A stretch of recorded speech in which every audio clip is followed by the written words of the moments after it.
Buenas tardes, profesora. El día de hoy vamos a exponer nuestro ensayo del tema de la perspectiva interpretativa cultural desde la teoría del campo cultural de Bourdieu. El título es La teoría del campo cultural de Bourdieu y su enfoque interpretativo de la cultura. Siguiente diapositiva, por favor. Estos son los integrantes. Siguiente diapositiva. Y vamos a comenzar con la introducción que tenemos de que la cultura, estudiada desde diversas perspectivas teóricas, fue abordada de manera innovadora por Pierre Bourdieu, y a través de la teoría del campo cultural, Bourdieu propone que la cultura es un espacio social donde actores, instituciones y prácticas compiten por legitimidad y poder, articulándose alrededor de conceptos como el campo de hábitos y la capital cultural. Esta teoría vamos a tener de que va a destacar no solo en el ámbito neutral, sino que también de la lucha donde las jerarquías sociales y el acceso al capital cultural determinan qué formas de expresión artística son consagradas o marginalizadas. Y Bourdieu critica los enfoques estáticos, considerando la cultura como un proceso dinámico condicionado por el hábitus y la posición dentro del campo. Siguiente diapositiva, por favor.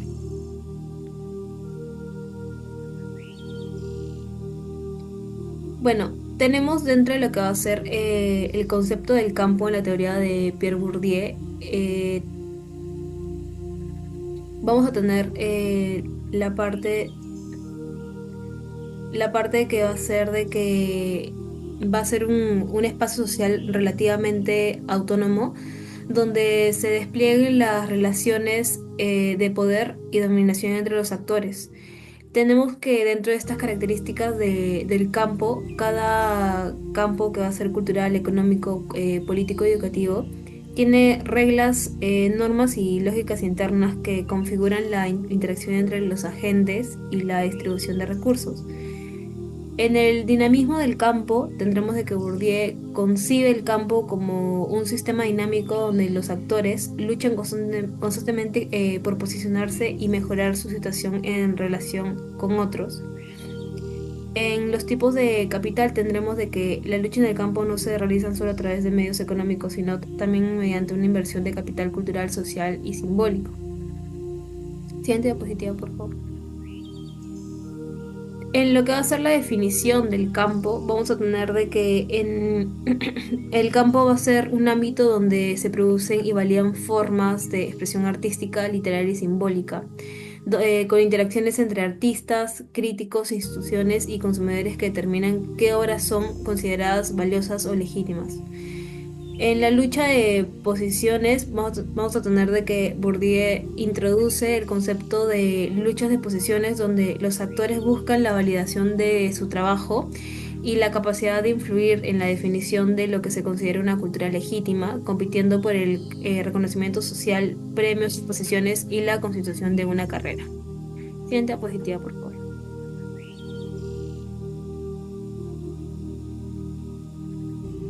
Bueno, en la autonomía relativa, en la teoría de Pierre Bourdieu, el concepto de autonomía relativa en la teoría se refiere al grado de independencia que posee un campo social respecto a otros campos. Si bien cada campo, como el cultural, el económico o político, tiene sus propias reglas y lógicas internas, ninguno es completamente autónomo. Según el autor Domínguez en el 2020, pueden existir perturbaciones externas, canales de comunicación y mecanismos de retroalimentación, tanto positivos como negativos. Dicho de otro modo, la autonomía relativa no implica la ausencia de efectos externos, sino que también denota la ocurrencia y mediación de cambios de acuerdo con nuevas normas establecidas que se han arraigado en el área en cuestión a lo largo del tiempo.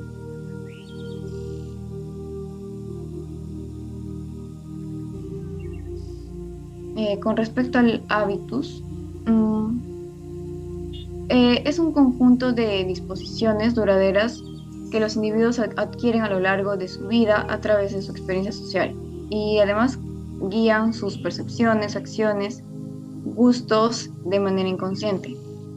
Este es el resultado de la internalización de las condiciones sociales específicas en las que los individuos se desenvuelven, lo que significa que el hábitus varía según la clase social, educación, entorno familiar y otras estructuras que marcan la vida de las personas.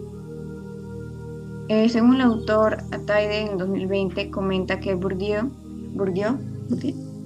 que Bourdieu pretende superar el dualismo entre subjetivismo y objetivismo, así como entre persona y sociedad, a través de su idea de hábitos, aunque su teoría no afirma exclusivamente esta búsqueda, sino su impacto puede verse en estudios que intentan ir más allá del pensamiento binario de la tradición positivista.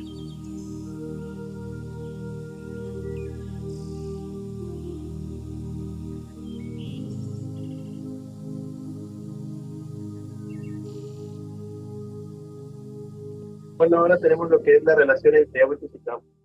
Bueno, el hábito es el conjunto de disposiciones internas que los individuos adquieren a lo largo de toda su vida y que determina cómo perciben, actúan e interpretan el mundo que los rodea. Luego tenemos el campo, que los campos son los espacios sociales estructurados, como tenemos el cultural, el económico o el educativo, que establecen normas y reglas, y también jerarquías que guían las acciones de todos los individuos. Luego tenemos la relación dinámica, que el campo moldea el hábito al imponer sus reglas, expectativas y estructuras de poder sobre los individuos que operan en él. Luego el hábito se influye en el campo, ya que las prácticas individuales o colectivas pueden reforzar las normas existentes o desafiarlas transformando la estructura de este campo. Luego tenemos lo que es la ilusión, que bueno, es el concepto de por Bourdieu, que este concepto representa el compromiso emocional y simbólico de los actores, con las reglas y valores del campo en el que participan. Además, actúa como mecanismo de dominación simbólica a mantener a los individuos inmersos en una lógica del campo, que muchas veces están sin cuestionar. Luego tenemos lo que es la capital cultural. La capital cultural. Bueno, como definición, la capital cultural se refiere a los conocimientos, habilidades y competencias culturales de los individuos adquieren a lo largo de toda su vida y que les otorga prestigio o estatus social en distintos campos de la vida.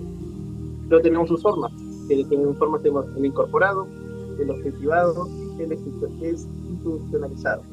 En el incorporado tenemos que son conocimientos y habilidades profundamente internalizadas, como el dominio del lenguaje o los códigos culturales específicos, que se adquieren a través de la socialización. Luego, el objetivado, que incluye bienes materiales culturales, como libros o instrumentos musicales, cuya posesión refleja conocimiento y habilidades culturales. Luego, la institucionalización, el institucionalizado, que representa títulos, certificados académicos reconocidos formalmente, ¿no?, que otorga legitimidad social a los conocimientos adquiridos. No tenemos la importancia que en la capital cultural no solo define la posición de un individuo dentro de un campo, sino que también perpetúa desigualdades al estar su acceso condicionado por factores como la clase social o la educación. Luego su impacto. Según Bourdieu, el capital cultural es fundamental en la reproducción de jerarquías sociales a legitimar las diferencias de estatus y acceso de oportunidades. Luego, Bialakowski en 2021 añade que estas formas de dominación también operan a través de discursos simbólicos, dificultades de su visibilidad y cuestionamiento. En cuanto a capital cultural y poder, tenemos como punto número 1 que el capital cultural y el poder están interrelacionados, siendo una forma de poder simbólico que reproduce desigualdades sociales. Como punto número 2 tenemos que poseer capital cultural, o sea, conocimientos especializados, credenciales académicos o habilidades artísticas dan ventaja social y prestigio. El capital cultural funciona como herramienta de diferenciación social, marcando distinciones entre cultura alta y prácticas consideradas vulgares.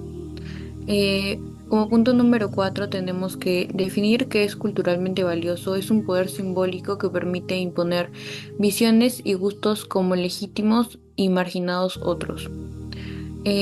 Tenemos que el capital cultural es heredable, pues perpetuando desigualdades y estatus sociales entre clases. Las clases dominantes controlan mecanismos de validación cultural como educación, instituciones artísticas para reproducir su poder. Y en cuanto al punto número 7, tenemos que la capital cultural es un recurso simbólico que las élites usan para consolidar su influencia en campos como el económico o político. En cuanto al capital simbólico, eh, es el central en la obra de Bourdieu, representando cómo recursos culturales, sociales o económicos se transforman en reconocimiento, legitimidad y prestigio. Esta es una percepción colectiva que otorga valor a los recursos poseídos, basada en el reconocimiento y prestigio social de una persona o grupo.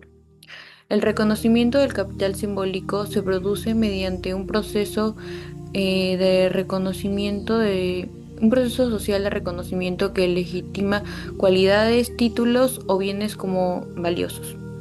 Uno de sus puntos es que el capital simbólico circula en campos de lucha simbólicos también, como las artes, que son moda, literatura y pintura.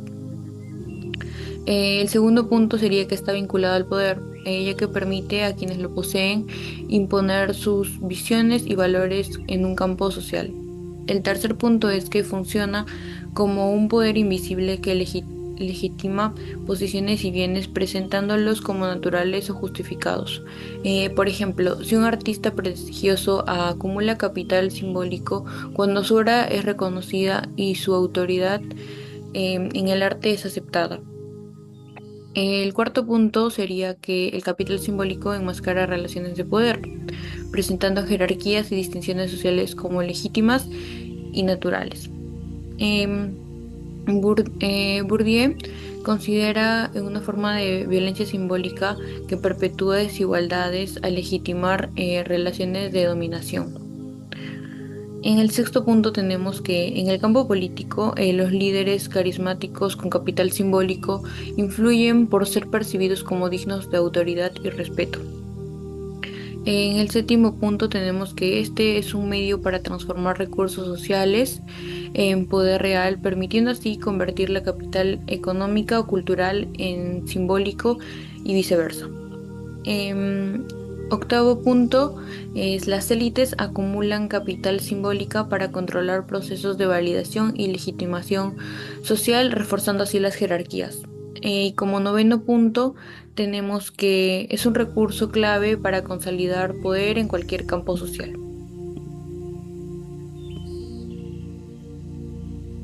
Y bueno, en la lucha por el campo cultural tenemos a la competencia constante, la cual tiene dos puntos que son los actores, son artistas críticos e instituciones, los cuales compiten por imponer qué es culturalmente legítimo.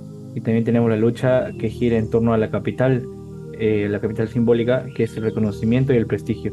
Tenemos la autonomía versus heteronomía, que es el campo cultural en busca de autonomía, lo cual es el valor intrínseco del arte, y el que está influenciado por lógicas externas, lo cual es el mercado y la política.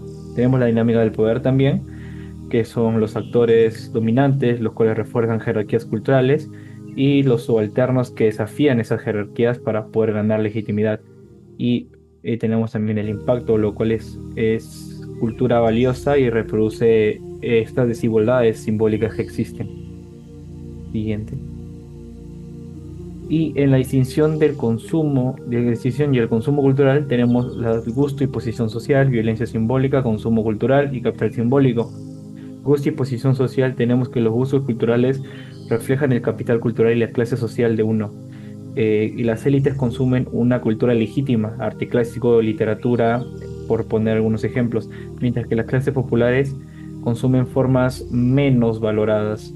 La violencia simbólica, es la distinción legítima, las desigualdades sociales al presentar ciertos gustos que al tomarlos como superiores.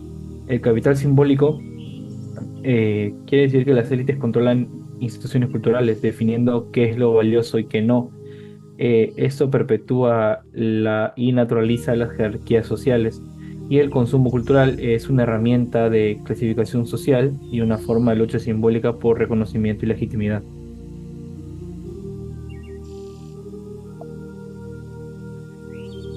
Bueno, esta está propuesta por Pierre Bourdieu. Se centra en cómo los significados y las prácticas culturales son construidos y negociados dentro de un contexto social específico. También sostiene que la cultura no es un conjunto de objetos o prácticas fijas, sino un proceso dinámico en el que los actores sociales interactúan y también reinterpretan los significados a través de sus experiencias y posiciones en el campo. En este enfoque enfatiza la importancia de entender la cultura desde la perspectiva de los actores, quienes a través de sus hábitos y capital donan de sentido a sus prácticas culturales. De esta forma, se supone que las visiones reduccionistas que simplifican la cultura a meras expresiones de factores económicos argumentan que la cultura posee su propia lógica interna que debe ser comprendida en relación con las disposiciones de los individuos. Así, el análisis cultural debe considerar tanto las estructuras sociales como los significados subjetivos que los actores atribuyen a sus acciones. Y por último, el enfoque interpretativo destaca la relación entre el campo y el hábito, sugiriendo que la interpretación cultural está mediada por las dinámicas de poder en la sociedad. Eso significa que los significados culturales no solo reflejan la subjetividad individual, sino que también influenciados por la estructura de poder que opera en el campo social. En conjunto, este enfoque permite comprender cómo la cultura se convierte en un espacio donde se negocian identidades, valores y relaciones sociales. En la otra diapositiva.